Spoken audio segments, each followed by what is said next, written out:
Welcome to public TV news bulletin. ముందుగా headlines. Short circuit తో వరిగడ్డి ట్రాక్టర్ పూర్తిగా దగ్నం.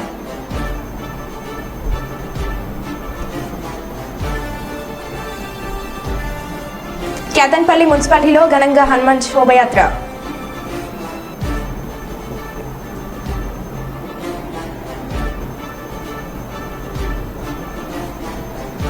అధిక శబ్దం చేసే 86 చక్ర వాహన సైలెన్సర్లను ధ్వంసం చేసిన పోలీసులు.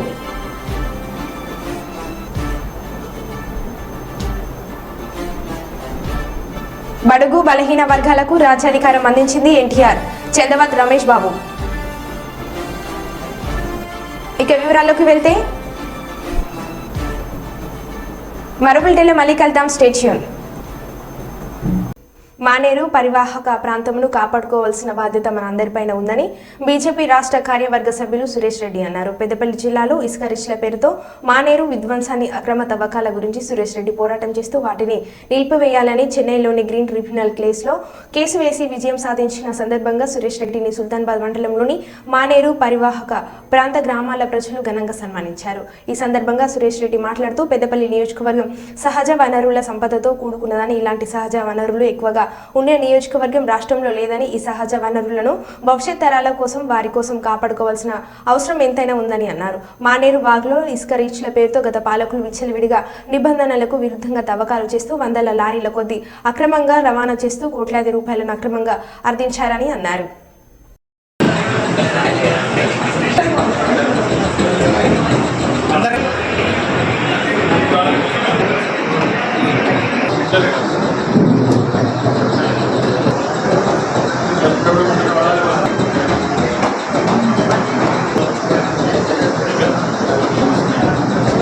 అయితే ఈ కార్యక్రమాన్ని చూసినటువంటి మానేరు పరివాహక సమితి అనేటువంటి ఏర్పాటు చేసినటువంటి కరుణాకర్ రెడ్డి గారు వారు నా దగ్గర రావడం జరిగింది. అన్న వారికి ఈ పరిస్థితి మాకు శక్తి సరిపోతలేదు, ఏది పరిస్థితి ఎట్లా చేద్దామంటే నేను అన్ని కూర్చొని తాను చేసినటువంటి ఆ హోంవర్క్ ఏదైతే ఉందో వివిధ కోణాల్లో ఆయన చేసినటువంటి తీసుకొని ముందర కూర్చొని మనం ఏ విధంగా చేయాలి. వేరే నాయకుడు అయితే ఏమి చేసేవాళ్ళు, సివిల్ కోర్టు పోయి కాంట్రాక్టర్తో భేదాలు పోయి వాళ్ళు బెదిరించారు. కానీ ఆయన సిన్సియర్ కొట్లాడుతా అంటే నేను ఏమడొస్తా అని చెప్పి వాళ్ళకి డబ్బుల గురించి ఆలోచిస్తాను, సిన్సియర్ కొట్లాడు. ఎందుకంటే ఈ ప్రకృతి ఇచ్చినటువంటి ఈ వాగు మానేరు పరివాహక ప్రాంతం ఏదైతే ఉందో అది మనం చెరువు ఉంటున్నాం అంటే మళ్ళీ మనకు దాన్ని తవ్వి చేసి కుంట తయారు చేసుకోవద్దు, చెరువు తయారు చేసుకోవాలి. కానీ వాగును తయారు చేయలేదు. పూర్తిగా సహకరిస్తారంటే నేను ఎంత దూరమైనా మీతో పాటుకుంటా అని చెప్పి వాళ్ళు చేసినటువంటి ఏదైతే తిరిగి చేస్తే మనందరూ మీడియా మిత్రులు మీరు ఫస్ట్ మీటింగ్ పెట్టినప్పుడు మడక పోయినప్పుడు మొత్తం అదంతా ఏ విధంగా మనం పర్యటించినాం, ఇక్కడ జరిగింది. అయితే ఈ టెండర్ కాల్ చేసినప్పుడు 19 రీచ్లకు కానీ 98 కోట్లకి కాల్ చేసే టెండర్. అయితే అసలు విషయం ఏంటంటే ఆ టెండర్ కాల్ చేసి వాళ్ళు చెప్పింది ఏంటంటే చెక్ డ్యామ్లు అయిపోయినాయి, నీటి ప్రవాహంతో నువ్వుతుందంటే టెండకాడికి వస్తామని వాళ్ళు తొడగొట్టుడు వాళ్ళు, నాలుగేళ్ళు కాని వాళ్ళు, తడిపడ్డతో కులదుద్దామని వాళ్ళు. కానీ అసలు విషయం ఏంటంటే వాళ్ళ కార్యకర్తలు వాళ్ళు ఎప్పుడు తింటారు, అన్న మీకు ఈ సంగతి తెలుసా, మాకు ఆ సంగతి తెలుసా, టీవీ పైసలు ఉంటే గని పైసలు వాళ్ళే. మరి ఏమైంది ఇక్కడ? నేను అందుకే ఏమన్నా అంటే ఏదైనా ఒకటి కొట్లాడితే చిన్న కొట్టాడు, దానికి లాస్ట్ వరకు పోయి దాన్ని అంతు చూద్దాం, అట్లయితే సహకరించానంటే. అందుకే మేము పోయేటప్పుడు అందరూ ఎవరైనా మీరు ఎప్పుడైనా ఎన్జిటి మీద కేసు విన్నారా? ఇక్కడ నుంచి ఏమైనా కేసులు మనోళ్ళు కొడితే హైకోర్టు, సుప్రీంకోర్టు, ఈ కోర్టు, ఆ కోర్టు అన్నారండి. నేషనల్ గ్రీన్ ట్రిబ్యునల్ పోయిన ఉన్నారు ఎవరైనా? మేము డైరెక్ట్ నేషనల్ గ్రీన్ ట్రిబ్యునల్ ఎందుకు పోయినాం? ఎందుకంటే అక్కడ సబ్జెక్ట్ మ్యాటర్ ఎక్స్పర్ట్స్ ఉంటారు. ఒక రెప్యుటేషన్ గల రిటైర్డ్ జడ్జిని జడ్జిగా పెడతారు. ఇటువంటి ప్రలోభాలు లొంగకుండా.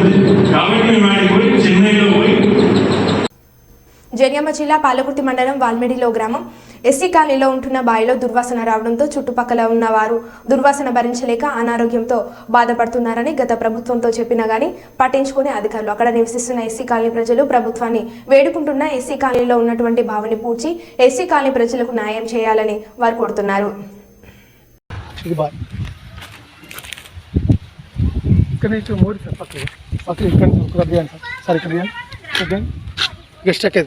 అదిగో మా ఇల్లు ఇక్కడ నుంచి ఈ బాయికి మాకు జస్ట్ ఒక 10 మీటర్లు 5 మీటర్లు కూడా లేదు. అయితే గతంలో జరిగిన తర్వాత ఈ మురికాలు తీసిన తర్వాత మా బాబుకి డెంగ్యూ మలేరియా వచ్చింది.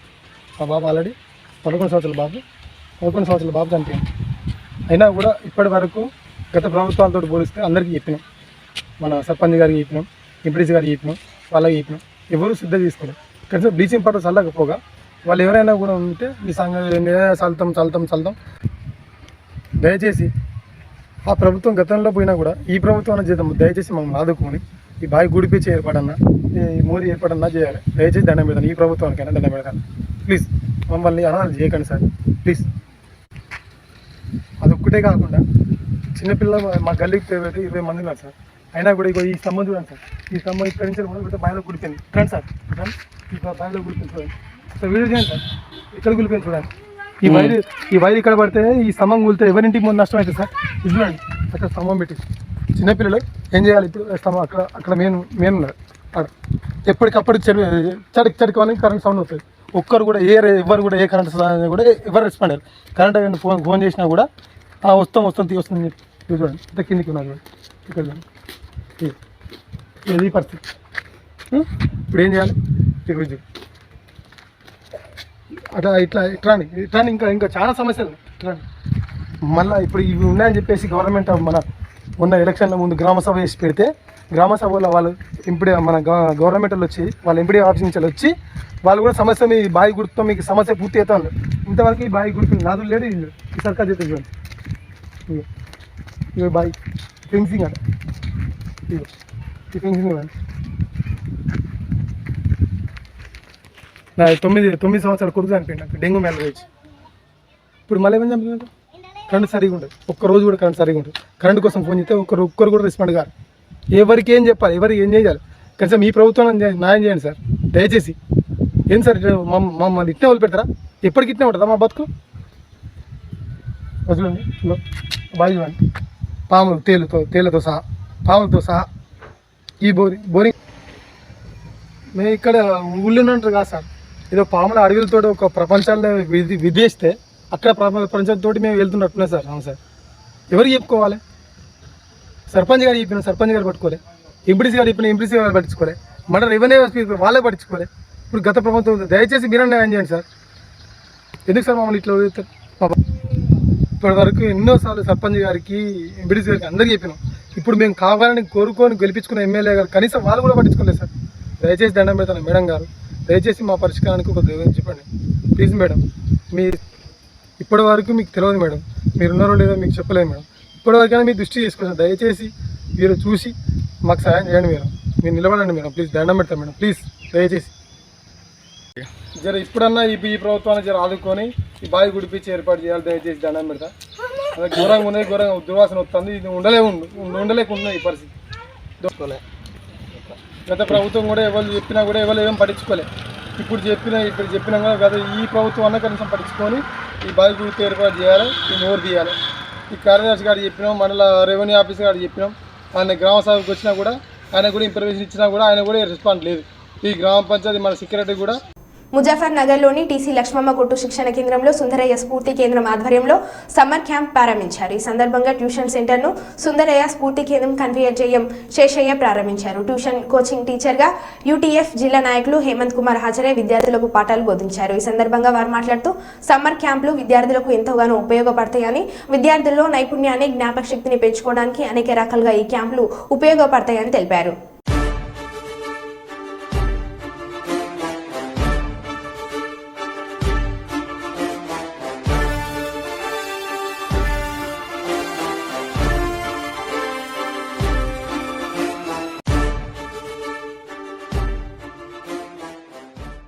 ప్రభుత్వ రంగంలోని భారతీయ జీవిత బీమా కార్పొరేషన్ ఎల్ఐసి ఆరోగ్య బీమా రంగంలోకి ప్రవేశిస్తుంది. ఎల్ఐసి చైర్మన్ సిద్ధార్థ్ మోహంతి ఈ విషయం వెల్లడించారు. అవకాశం లభిస్తే ఇతర ఆరోగ్య బీమా కంపెనీలను కొనుగోలు చేసి వ్యాపారం పెంచుకునేందుకు సిద్ధమన్నారు. అయితే ఇది ఇంకా ప్రతిపాదన దశలోనే ఉంది. దీనిపై ఇంకా అంతర్గత చర్చ జరుగుతుందని అన్నారు.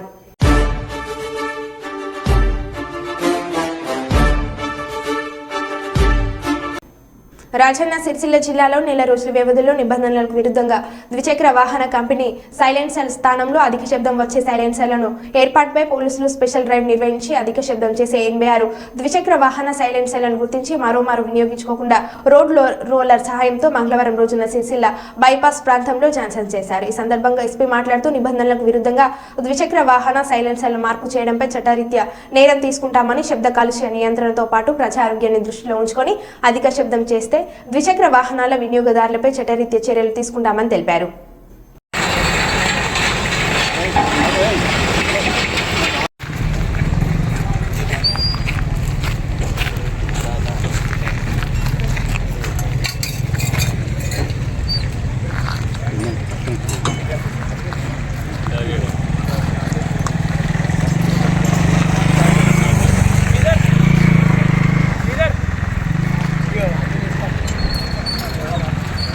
డ్రైవర్ దగ్గరికి వెళ్ళు, రోడ్ రోలర్ దగ్గరికి వెళ్ళు, రమ్మన్నా సరే. నువ్వు అక్కడికి వెళ్తే చాలు చేయడానికి సపోర్ట్ చేయండి.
కర్నూలు నగరంలోని ఇంపీరియల్ గార్డెన్ నందు 47వ వార్డు వైసీపీ నాయకులు శ్రీ షేర్ నాజీర్ హుస్సేన్ ఖాద్రీ సోదరుడు వాలిమా మహోత్సవంకు ముఖ్య అతిథిగా హాజరై నూతన వధూవరులను ఆశీర్వదించిన కర్నూలు నియోజకవర్గం వైసీపీ ఎమ్మెల్యే అభ్యర్థి ఎండి ఇంతియాజ్, వైసీపీ నాయకులు మరియు కార్యకర్తలు ఇందులో పాల్గొన్నారు.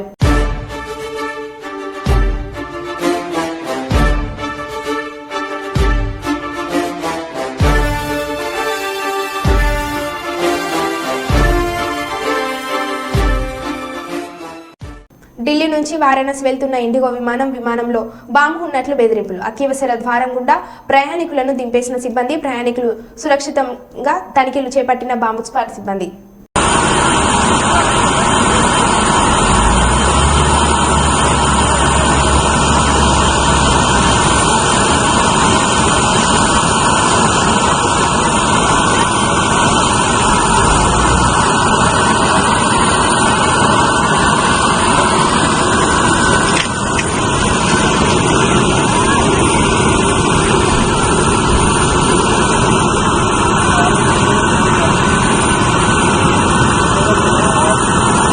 పెద్దపల్లి జిల్లా కేంద్రంలోని నీటూరు రోడ్ నుంచి చెన్నపల్లి వెళ్లే దారిలో చిన్నపల్లికి చెందిన తోట పెద్దన్న అనే రైతు తన వరి పొలంలో పశుగ్రాసంను ట్రాక్టర్ లోడ్ చేసుకుని ఇంటికి వెళ్తున్న సమయంలో విద్యుత్ వైర్లకు తగిలి షార్ట్ సర్క్యూట్ అయింది. దీంతో ఒకసారిగా ట్రాక్టర్ పై ఉన్న గడ్డి అంటుకుని మంటలు చెలరేగాయి. క్షణంలో రైతులందరూ చూస్తుండగానే ట్రాక్టర్ పశుగ్రాసంతో సహా పూర్తిగా కాలిపోయింది. రహదారికి అడ్డుగా ఉన్న కరెంటు వైరు కిందికి వెళ్లాడుతున్నాయని విద్యుత్ అధికారులకు పలుమార్లు ఫిర్యాదు చేసినప్పటికీ పట్టించుకోవడం వల్లే ఈ ప్రమాదం జరిగిందని రైతులు ఆవేదన వ్యక్తం చేస్తున్నారు.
ఆడి కూడా కలుగుతారా కదా తెలిసి వాడబోలే పైకి వాడి మీద కట్టడానికి కారణం.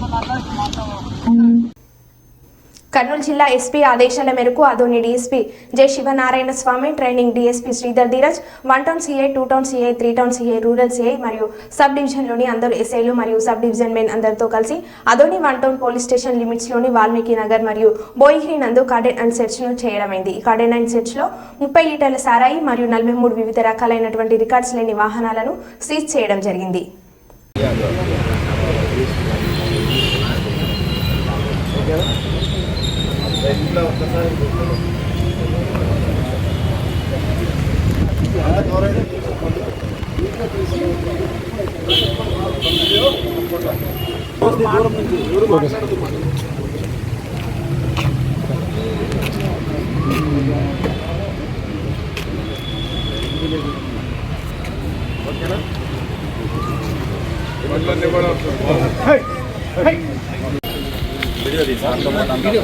అట్లా మెన్ను కూడా అట్లే ఉంటారు.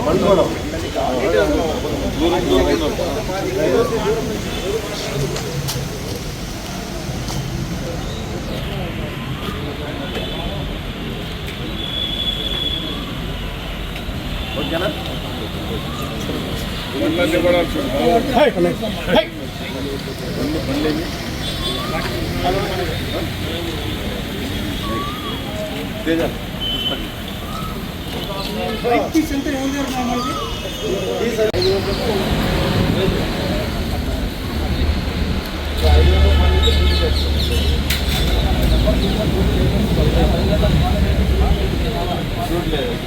మనకు మాత్రం మన సబ్సిడీ వాళ్ళకి మాత్రం లాస్ట్ కోరుకుంటుంది. ఆల్రెడీ అందరూ చేసుకోవాలి కదా.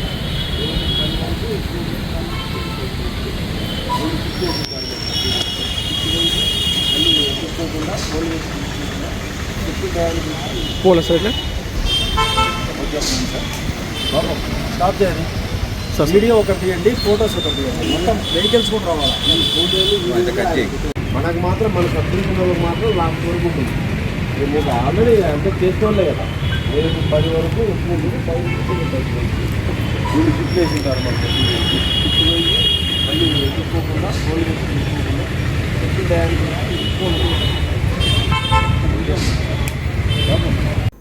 మేడ్చల్ మల్కాజిగిరి జిల్లాలోని నాగర మున్సిపాలిటీ పరిధిలోని హోటల్స్ రెస్టారెంట్లో అకస్మాత్తుగా మున్సిపల్ కమిషనర్ తనిఖీ చేయడం జరిగింది.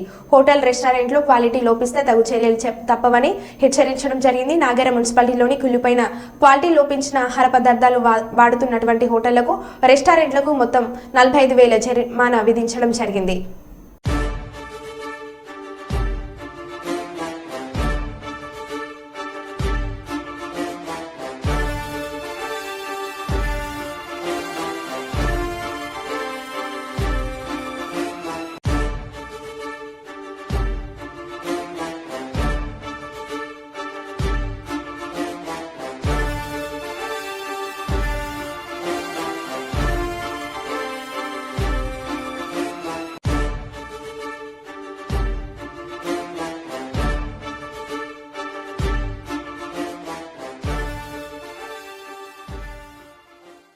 తెలుగుదేశం పార్టీ వ్యవస్థాపకులు మాజీ మంత్రి ఎన్టీఆర్ 101వ జయంతి వేడుకలను ఇల్లందులోని తెలుగుదేశం పార్టీ కార్యాలయంలో ఘనంగా నిర్వహించారు. టీడీపీ పార్టీ ఇల్లందు నియోజకవర్గం ఇన్ఛార్జ్ ముద్రగడ వంశీ ఇతర రైతులు ముందుగా ఎన్టీఆర్ చిత్రపటానికి పూలమాలలు వేసి నినాదాలు చేశారు. అనంతరం స్థానిక ప్రభుత్వ వైద్యశాలలో రోగులకు పాలు పండ్లు పంపిణీ చేసి ఎన్టీఆర్ కు ఘనంగా నివాళులు అర్పించారు. అన్న ఎన్టీఆర్ గారి శత జయంతి ఉత్సవాలను గత సంవత్సరం జరుపుకోవడం జరిగింది. ఈరోజు 101వ జయంతిని జరుపుకోవడం చాలా గర్వకారణంగా ఉంది. ఎందుకంటే తెలుగువారు కానీ తెలుగువారు అన్నా కానీ ఎన్టీఆర్ అన్నా కానీ రెండు వేరు చూసే అవసరం లేదు. ఎందుకంటే తెలుగువారికి ఒకప్పుడు మద్రాసీలుగా పిలవడుతున్న నేపథ్యంలో తెలుగువారంటూ ఒకరు ఉన్నారు, మాకంటూ ఒక భాష ఉన్నది, మాకంటూ ఒక ఆత్మాభిమానం ఉంది, మాకంటూ ఒక ఆత్మగౌరవం ఉంది అంటూ ముందుకు వచ్చి తెలుగువారి యొక్క ఆత్మగౌరవాన్ని ఒక ఆంధ్ర రాష్ట్రానికే కాక భారతదేశానికే కాక ప్రపంచానికి చాటి చెప్పినటువంటి వ్యక్తి అన్న ఎన్టీఆర్ గారు. ఆ రోజు కుల పరంగా అయితేంది, మతం పరంగా అయితేనేది, ప్రాంతం పరంగా అయితేనేది, భాష పరంగా అయితేనేది ఒక చిన్న చూపు చూస్తున్నటువంటి తెలుగు ప్రజలు చిన్న చూపు చూస్తున్న నేపథ్యంలో మా తెలుగు వారికంటూ ఒక పార్టీ ఉండాలి, మా హక్కుల కోసం మా రాష్ట్రం కోసం పోరాడే వ్యక్తులు ఉండాలి, మా కోసం అంటూ ఆనాడు తెలుగువారి యొక్క ఆత్మగౌరవం కోసం ఆలోచించి తెలుగుదేశం పార్టీని ఏర్పాటు చేసి భారత దేశంలోనే తెలుగుదేశం పార్టీకి ఆంధ్ర రాష్ట్రానికి ఒక ప్రతీకను తీసుకొచ్చినటువంటి వ్యక్తి ఎవరైనా ఉన్నారంటే అది కేవలం ఇండియా. పెట్టలేని ఈ ప్రభుత్వాలకు తానే ఒక మార్గదర్శిగా ఉండి అధికారం అంటే బడుగు బలహీన వర్గాలు కింద స్థాయి వారికి రాజ్యాధికారం ఇవ్వడమే లక్ష్యంగా తెలుగుదేశం పార్టీని స్థాపించిన 9 నెలల్లోనే అన్న నందమూరి తారక రామారావు గారు ప్రభుత్వాన్ని ఏర్పాటు చేసి ప్రజలకు ఎంతో చేరువయ్యేలా పాలనా సంస్కరణ తీసుకొచ్చి ఈరోజు సంక్షేమం అనే పదానికి నిర్వచనానికి ముందడుగు వేసిందే అన్న ఎన్టీ రామారావు గారు. అందుకే తెలుగుదేశం పార్టీ స్థాపించిన కాడి నుండి భారతదేశంలో అనేకమైన మార్పులు తీసుకురావడం జరిగింది. దేశంలోనే పార్టీలోనే కాకుండా ఇటు రాష్ట్రంలో ప్రజలకు ఎన్నో విధాలుగా ఎన్నో సంస్కరణలు తీసుకొచ్చి ప్రజలకు ఎంతో చేరువైన పార్టీ తెలుగుదేశం పార్టీ. ఆనాడు అన్న ఎన్టీ రామారావు గారి తర్వాత నారా చంద్రబాబు నాయుడు గారిని తీసుకొచ్చిన ఎన్నో సంస్కరణలే ఈరోజు ఉమ్మడి రాష్ట్రాల్లో 2 తెలుగు రాష్ట్రాల్లో ఎంతో ప్రయోజనకరంగా ప్రజలకు విప్లవాత్మకమైన మార్పులను తీసుకొచ్చింది. అదేవిధంగా పార్లమెంట్లో ఒక ప్రాంతీయ పార్టీ ప్రధాన ప్రతిపక్షను హోదాను కూడా కలిగి ఉన్న ఏకైక తెలుగుదేశం పార్టీ. అందుకే ఈనాటికి తెలుగుదేశం పార్టీలో అనేకమైన కొంతమంది నాయకులు పోయినప్పటికీ ఈరోజు తెలుగుదేశం పార్టీ ఇంతలా ఉందంటే తెలుగుదేశం పార్టీ ప్రజల్లో ఉండిపోయింది కాబట్టే ఈరోజు తెలుగుదేశం పార్టీ ఇంతలా ప్రజల్లో మమేకమై ఉంది. కాబట్టి మేము ఈ పార్టీలో పనిచేస్తున్నందుకు గర్వంగా ఉందని తెలియజేస్తూ ఈ కార్యక్రమంలో ఈ అవకాశం ఇచ్చిన తెలుగుదేశం పార్టీ కుటుంబ సభ్యులందరికీ పేరు పేరున ధన్యవాదాలు తెలియజేసుకుంటూ జోహార్ ఎన్టీఆర్, జోహార్ ఎన్టీఆర్, జోహార్ ఎన్టీఆర్, జై తెలుగుదేశం, జై తెలుగుదేశం. ఈ కార్యక్రమాన్ని ఉద్దేశించి మమ్మల్ని ముందుండి నడిపిస్తున్న తెలుగుదేశం పార్టీ నియోజకవర్గ ఇన్ఛార్జ్ ముద్రగడ వంశీ గారిని 2 నిమిషాలు మాట్లాడవలసిందిగా కోరుతున్నాను. ఈరోజు అన్న నందమూరి తారక రామారావు గారి 101వ జయంతి సందర్భంగా ఇల్లందు తెలుగుదేశం పార్టీ ఆఫీసులో మా కార్యకర్తల తరఫున అలానే నాయకుల తరఫున ఒక ప్రోగ్రాం చేస్తున్నాము. నిజంగా అన్నగారు ఏ ముహూర్తాన తెలుగుదేశం పార్టీ స్థాపించారు, నిజంగా అది ఈరోజు కూడా మర్చిపోయిన విధంగా ఒక కార్యకర్త నాయకులు కానీ అన్నగారు కలుసుకుంటూ జీవిస్తున్నారు. నిజంగా నందమూరి తారక రామారావు గారు ఆ రోజు పెట్టిన కూడు గుడ్డ అనే పేరుతోటి ఆ రోజు పేద ప్రజలకి ఒక అవకాశం కల్పించని చెప్పేసి ఏవైతే నిధులు సాధించాడో అదే విధంగా ఈరోజు కూడా అన్నగారు స్థాపించిన పార్టీని నడిపించుకుంటూ ఈరోజు గౌరవ ముఖ్యమంత్రి కాబోయే ముఖ్యమంత్రి చంద్రబాబు నాయుడు గారు కూడా ఈ యొక్క తెలుగుదేశం పార్టీని తన భుజాలపై మోస్తూ ఏ రోజైతే మరో బులెటిన్లో మళ్ళీ కలుద్దాం. Stay tune.